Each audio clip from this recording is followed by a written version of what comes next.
अस्सलाम वालेकुम। उम्मीद करती हूँ सब बिल्कुल ठीक ठाक होंगे, बिल्कुल खैरियत से होंगे और सबका रमज़ान भी बहुत अच्छा गुजर रहा होगा। और अल्लाह ताला से दुआ है कि सबको इस रमज़ान की बरकतों से और रहमतों से नवाजे, आमीन। तो व्लॉग शुरू करते हैं।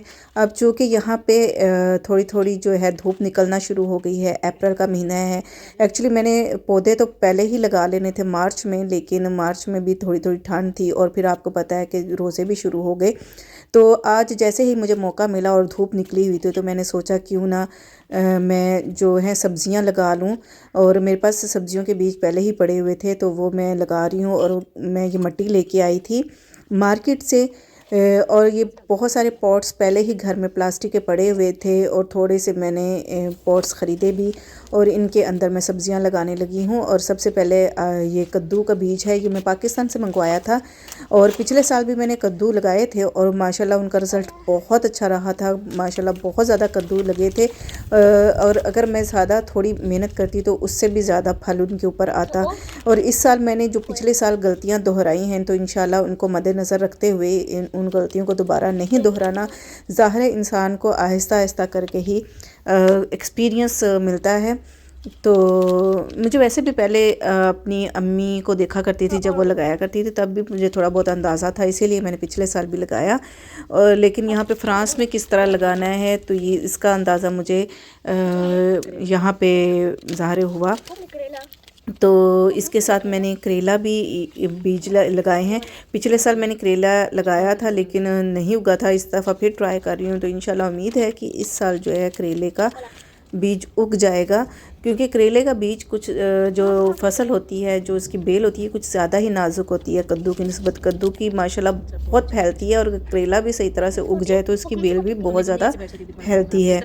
तो आइंदा में मैं जैसे जैसे ये पौधे जो मैंने लगाए हैं बड़े होंगे तो मैं आपको इनका रिज़ल्ट दिखाती रहूँगी, ताकि आपको अंदाज़ा होगा। और यहाँ पे मैंने खीरे भी लगा दिए थे थोड़े से, और खीरे भी पिछले साल माशाल्लाह बहुत ज़्यादा हुए थे, बहुत बहुत ज़्यादा हुए थे। लेकिन खीरे थोड़े से पिछले साल जो हैं थोड़े मीठे थे, थोड़े कड़वे थे। तो इस साल उम्मीद करती हूँ कि अच्छे निकलेंगे, लेकिन बहुत ज़्यादा हुए थे खीरे पिछले साल जो हैं। और फिर मैंने थोड़े से टमाटर भी लगा लिए थे और थोड़ा सा खरबूजा भी लगाए थे। ये जो है खरबूजे हैं, पाकिस्तानी खरबूजा का बीज है ये, जो येलो कलर के होते हैं। तो पिछले साल भी मैंने लगाए थे खरबूजा, खरबूजा भी हुआ था माशाल्लाह।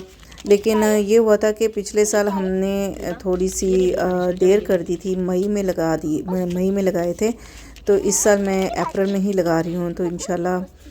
और दूसरा ये कि यहाँ पे मौसम का कोई पता नहीं होता है, एकदम से ठंड हो जाती है और गर्मियों के 2-3 महीने ही होते हैं मुश्किल, और जो सर्दियों के मौसम होता है उसमें कोई भी सब्ज़ी उगाना नामुमकिन है।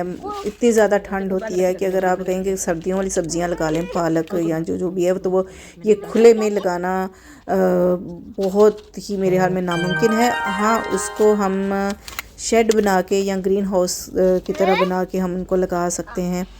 तो ये मैं टमाटर के जो है ना बीज लगा रही हूँ इस तरह, और इसमें से जो पौधे उगेंगे तो मैं वो निकाल के फिर बाद में ज़मीन पे लगा दूँगी। तो इसी के साथ मैंने थोड़े से खरबूजे के बीज भी लगा दिए थे। मैं ये एक तरह से पहले मैं इनको ये प्लास्टिक के जो पॉट्स हैं, प्लास्टिक के जो कंटेनर हैं, इनके अंदर लगा रही हूँ और इसके बाद मैं इनको ज़मीन में शिफ्ट करूँगी, क्योंकि अभी वो ज़मीन के अंदर हल चलाना बाकी है। सर्दियों में कुछ भी नहीं लगाया था, तो वहाँ पे अच्छी खासी घास उगी हुई है, जिसकी वजह से डायरेक्ट उसके अंदर लगाना मुमकिन नहीं है। और रमज़ान है, जिसकी वजह से वो मैं अभी उसको घास को निकाल के या उसके अंदर हल चलाना या वो खालियाँ बनाना, जो खालियाँ बनाते हैं उसकी मिट्टी की, वो काफ़ी मेहनत तलब काम है। तो वो रमज़ान में भी मेरे लिए थोड़ा मुश्किल हो रहा है, सबके लिए मुश्किल हो रहा है।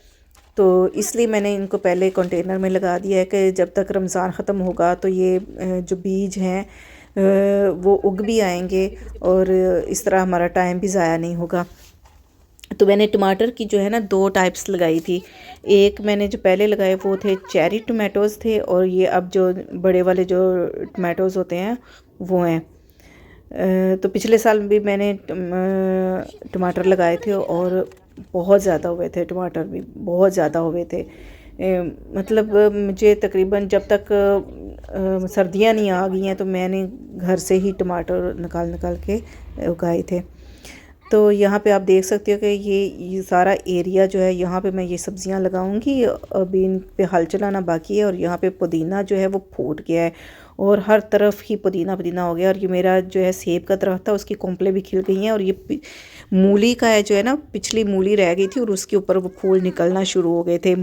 मतलब मूली से कहते हैं अक्सर लोग मूली से ही जो है ना मोंगरे बनते हैं। आपने मुझे बताना है। कुछ लोग कहते हैं कि नहीं, मोंगरे का अलहदा बीज होता है और मूली का बीज जो है है वो अलहदा होता है। तो यहाँ पे ये सारा बन गया। तो इसी तरह अगर आपको मेरी वीडियो पसंद आई हो तो इसको लाइक एंड शेयर करें प्लीज़। और इसी के साथ अपना बहुत ज़्यादा ख्याल रखें। अल्लाह हाफिज़।